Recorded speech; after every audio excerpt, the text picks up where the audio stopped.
Yo, my wonderful BIAFRA brothers and sisters, greetings to you all. Good morning and welcome you to this early Tuesday morning broadcast. Back on here, the rules and the effort, will I call it effort, or what the Israelites played during the Nigeria and the UK genocidal war against the Biafrans. When I saw this message this morning, I said, if Israel truly played this kind of role in starving the children of Biafrans to death, simply because the Nigerian government ordered them to do so, then what is the need of Mazi Nnamdi Kanu always going to Israel for prayer, always embracing them, knowing fully well that these people don't mean well for the Biafrans? They have already signed a deal with the Fulani control government of Nigeria, or you can call them Zoological Republic of Nigeria. I don't really understand what is happening, but my wonderful people, I would like you to also judge this matter. The role Israel played, I think they still hold the Biafrans a very open apology to the general public, to the whole world, what they did to the children of Biafrans, starving them to death, refusing to supply food to them. Rather, they keep on supplying arms and ammunition to the so-called Zoological Republic of Nigeria, being controlled by their colonial masters, the UK. Anyway, my wonderful Biafran brothers and sisters, I beg you this message. Anywhere you see this message, I beg, help me share it. People need to understand. Because we keep on every time saying, oh, if the UK, the US cannot be with you, that Israelites are with you, my dear. Israel or not Israel, Palestine, they are not with you. In fact, let me tell you people the simple truth. Biafrans, as long as you are a Biafran, an Igbo man, you are being hated in the whole world. Because they are seeing you people as a threat to the liberation of many Africans. Because many Africans are being caged. If Biafra can be able to break away from this contraction called a country, called Nigeria, I tell you the simple truth. A lot of countries, a lot of people that have been marginalized in their own locality will be set free. The United Nations knows about Biafra, and they know that the threat that Biafra stands. They know that if Biafra ever break away from this contraction called Nigeria, that the United Nations, the UK, all these Western allies, their resources will never be the same, because the raw material they are getting is from here. And if we can be able to divide now, say, okay, Nigeria define Arewa should go, and the Oduduwa should go, Biafra should stand on their own. We can manage our resources. You come to us, we sign a deal, and that is the problem they having in Niger, because the deal they have signed with France, all these juntas come and said no, Nehikaba, that they can never stand watching another people taking care of our own mineral resources, giving us just ordinary 5%, and inside that 5%, we take 2.5 to develop our nation. The one we have in our own Federal Reserve, which is being managed by the people of France. When they go there to take their money again, they will tell them to borrow from their own reserve and be paying interest to the France government. And that is why the junta said no, that such a thing can never happen again. And they revoke or revolt against the government of the day. Well, my wonderful people, please, I said this again and I have to repeat myself. If you get this message and you didn't share it, you are not a true Biafran and you are not an IPOP, and you are not, what do they call it? You are not a true Igbo man. If you are really true Igbo man and you believe in Biafra, whether you are Igbo or not Igbo, everybody, all the whole state that is within the Biafra territory are Biafrans, whether they like it or not, because all of them are Igbos. Anyway, let us go straight to the reason why we are here. Help me like, share, comment, and subscribe to my channel. That is the most important thing, so that you will get updates every now and then. This message is brought to you by Okute Daily Talk under Biafra Post. Foreign Ministry documents reveal how Israel helped both sides during the brutal Nigerian Biafran war in the late 1960s in order to promote Israeli political and business interests. Between July 1967 and January of 1970, one of the 20th century's most horrific wars was fought between the Fulani government of Nigeria and the breakaway state of Biafra. After it was over, the Israeli embassy in Lagos estimated that between 500,000 and 750,000 had died on the Biafran side as a result of bombings. But they lied. You hear me? They lied. They died of starvations. They died of hunger. They died of malnutrition. There is no, Kwashoko killed many in Biafra land. And they are here propagating the lies. They say it is because of bombings, executions, massacre, and forced starvation of the civil population. Anyone who was alive at the time will recall the images of starving Biafran children, their bellies swollen due to an extreme lack of protein, who became a symbol of the war in an August 8 of 1969 telegram sent by Emmanuel Ron, an advisor at the Israeli embassy to the Foreign Ministry of Africa's department. He reported that the majority of the senior officials of the federal government held the position that starvation is an acceptable weapon in wars and was used as a legal means in the wars of the advanced nations, and there is no reason for Nigeria to behave differently. Horrific descriptions of the war and the catastrophic humanitarian situations caused by the Nigerian government's siege of the region, most of whose residents were Igbo people, reached Israel, where it caused great concern in the media and among the public. Condemnations and queries in the necessary mobilization of public committees for humanitarian aid, and also comparisons to the Holocaust of the Jewish people in Europe. Israel has not given military aid to Biafra, neither in training nor in weapons. We have reason to believe that the Fulani government of Nigeria also know this. This is what Heritage reported on February 22 of 1968, quoting the spokesperson of the Foreign Ministry. This denial was one of the countless such announcements which were usually accompanied by a claim that the Arab countries were spreading false rumors about Israeli assistance to Biafra with the aim of harming Israeli relations with the Fulani government of Nigeria. Have you seen it? Recently, the Israel state archives opens open to the public approximately 40,000 pages of cables related to Israel's relations with Nigeria that were contained in the Foreign Ministry files.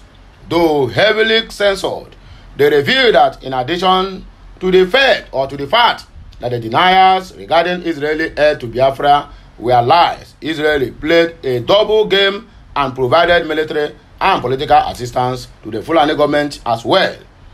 The cables reveal that Israeli support for Biafra was not based on moral considerations, but was intended to promote Israeli political and business interests in Nigeria and in other African countries.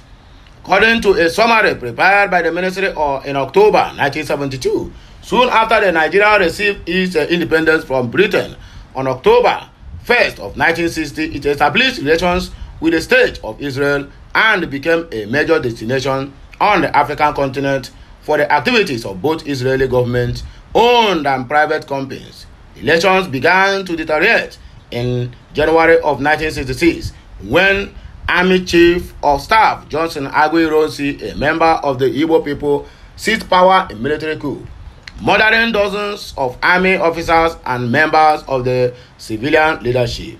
The junta justified the coup by citing a need to deal with the corruption of the deposed civilian government and immediately launched investigations and show trials in which Israeli companies were implicated. You see,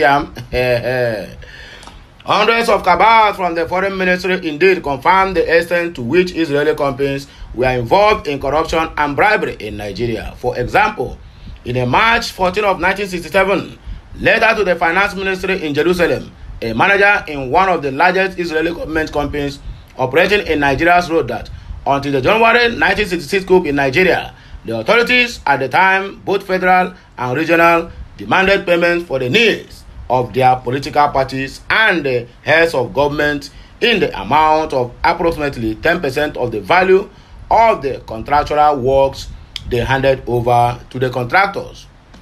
The company added that these actions were carried out with the full knowledge of the Israeli embassy in Lagos and after consultations with it, and your office was also given a regular report on them at a time. In order to allay the concerns of the Israeli companies, it was decided that Israel would consider in a systematic spirit proposals in the military realm. According to the telegrams, showed that the ambassador in Lagos, Ram Nigard, held talks with the junta about offering paratrooper training in Israel and even the establishment of an Israeli parachuting school in Nigeria.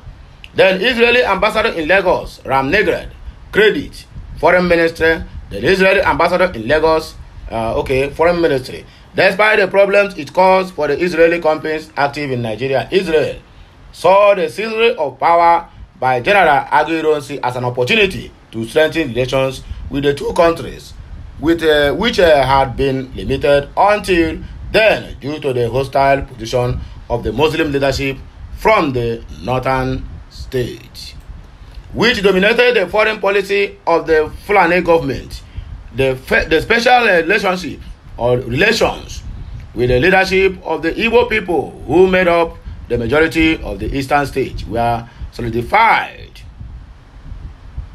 During the years of the former civilian regime, the Israeli embassy reported that the eastern state leadership claimed that the Igbos or Igbo are the Jews of Nigeria, and that Israel was the country that contributed and contributes to the development of eastern region more than any other country in the world relative to the size of its population. But before Israel had time to consolidate its good reasons or relations with the eastern state to carry out the security contacts with the junta ruled by an Igbo general, and also to bring to an end the investigations of the Israeli companies in the corruption scandals in July of 1966, officers from the Muslim northern state staged a second coup. Aguiyi and several hundred other officers were murdered, and power passed into the hands of a new junta, which was headed by Lieutenant Colonel Yakubu Gowon, a northerner who was considered a compromise candidate. The cables revealed that Israeli support to Biafra was not based on moral considerations, but was intended to promote Israeli political and business interests in Nigeria and other African countries. The cables revealed that Israeli support to Biafra was not based on moral consideration. You understand me? It was intended for their business and other African countries. Among other things, since the toppled junta was identified with the Igbo, in the months following the second coup, pogroms were carried out against Igbo people all over Nigeria, and especially in the Muslim northern states. In dozens of telegrams, the Israeli embassy in Lagos reported back to Jerusalem about a series of attacks in which tens of thousands of Igbos were murdered and about 2 million were displaced from their homes and had to flee to the eastern states. With the increasing tension between the leadership of the eastern state and the Fulani government, now led by the junta of Gowon, and against the backdrop of the continuing pogroms, which in turn exacerbated the Igbo refugees crisis. There was also Gowon's decision on May 24 of 1960 to recognize Nigeria from 4 states into 12. In response, representatives of the eastern states in Nigeria and in London, Paris, and Dar es Salaam, Tanzania, prepared for war. They turned to Israeli diplomats and asked for assistance with the arms procurement for self-defense.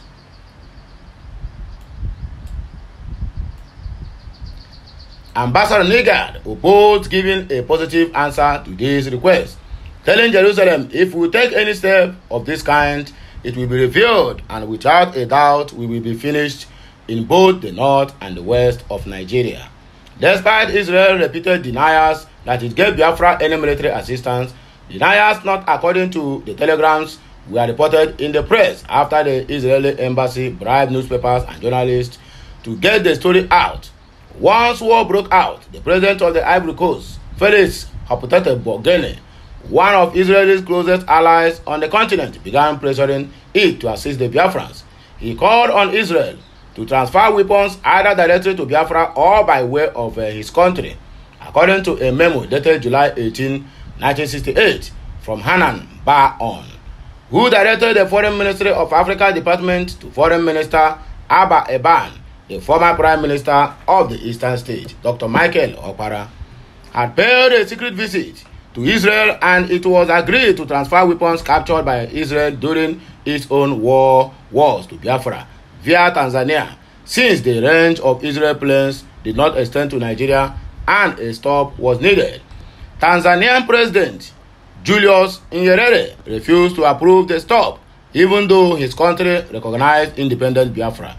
Israel then decided to give $200,000 in 2 payments to Biafra representatives in Paris to allow them to purchase weapons independently.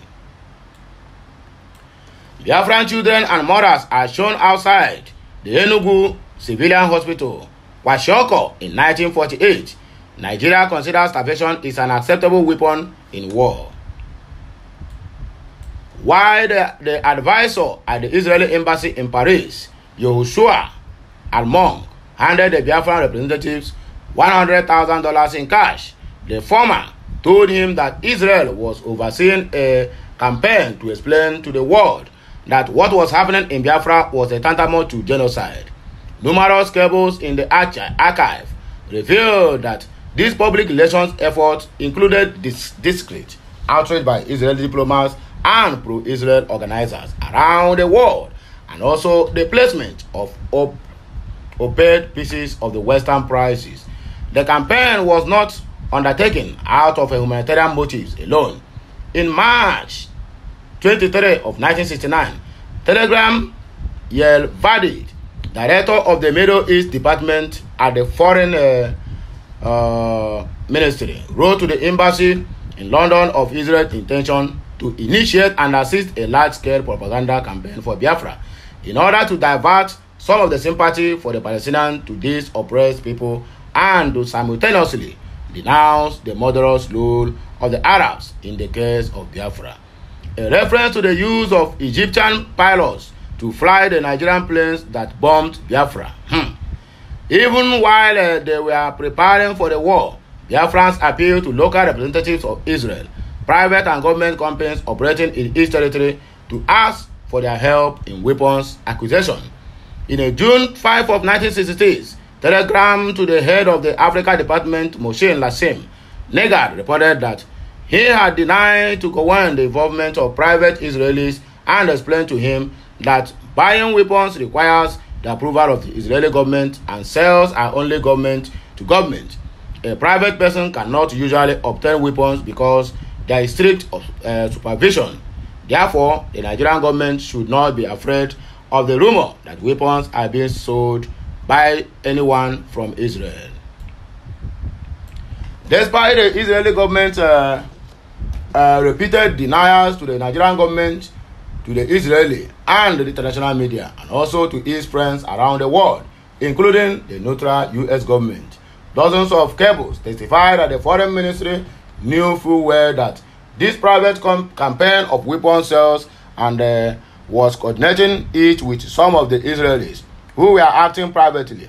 In a telegram dated February 27, 1967, Leshem wrote the ambassador regarding the allegations of arms shipments from Israel to Biafra land, that only the allegation about the activity of private Israeli dealers is true. However, this cannot be repeated nor admitted. In the telegram Negre sent to Leshem the next day, he wrote, "It is possible that at a later date we will be decorated with feathers that are not ours.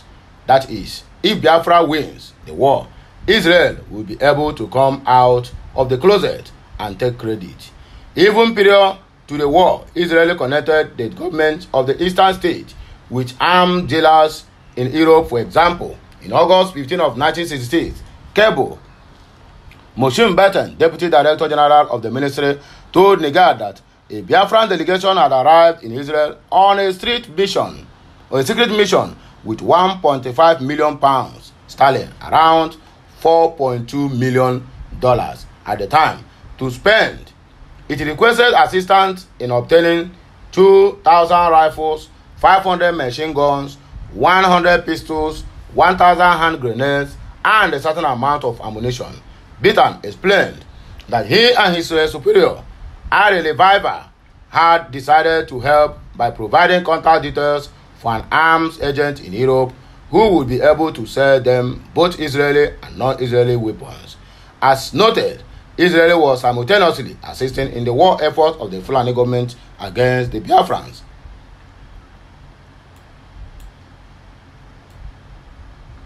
Although the war crimes of the former were well known, in an October 24 of 1967 telegram, Negre told Lechem that the representatives of the UNICEF to Nigeria said that since the start of the war in July, over 250,000 Igbo people had been slaughtered, and that is the Federal Army Advanced East soldiers were systematically slaughtering the women and children who remained in the liberated territories.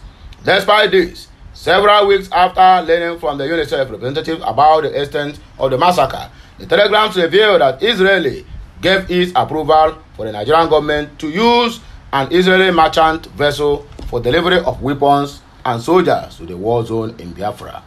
The head of the Federal Navy initially requested the vessel, but later sent a message that he would consider confiscating it if Israel refused. Replying on November 10, Africa Department head Lechem told the guy that it is more convenient for us to have them confiscated, the ship, than to volunteer it. You can tell the commander of the Navy that we will accept the confiscation and won't resist.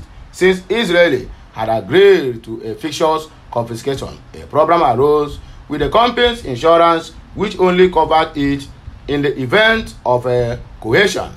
In a return telegram dated November 12, Nigede reported that two more problems had arisen. Part of the Israeli crew refused to sail to the war zone in Biafra, and the Nigerian foreign minister had him to personally speak with them. The second problem was for the ship to be flying an Israeli flag, which could shock our friends in Biafra land, according to the news. In 1974, Negred was appointed Israel's ambassador to Argentina, where he served during the years of the military junta, which arrested, tortured, and disappeared tens of thousands of citizens, including about 2,000 Jews, while at the same time purchasing Israeli weapons and training. In a telegram dated June 28 of 1972, sent by the Israeli deputy ambassador in Washington, D.C., Avner Edan, to the country's Africa Department, he wrote that he had met someone who had been among Biafra leaders and had represented it abroad in matters of arms procurement and finances during the war. The Biafra told him that he always received help and assistance from Israelis, officials, and private citizens. Ephraim the Dubek, deputy director of the Africa Department, responded to him on July 24 in a telegram. We have no interest, for obvious reasons, in demonstrating close relations with the personalities associated with the late state of Biafra. This one message is coming from Kool-Aid Habitats. Anyway, my wonderful people, now here, I go take stop. This message is too long ago. I beg, make una forgive me. Anyway, as you read or as you listen, help me share, like, and comment. Make sure you turn on the discussion button to be notified each time we go live or we post something new on this channel or another channel related to Okuta Daily Talk. Have a nice day. I'll be right back. Bye for now. Kemesiano.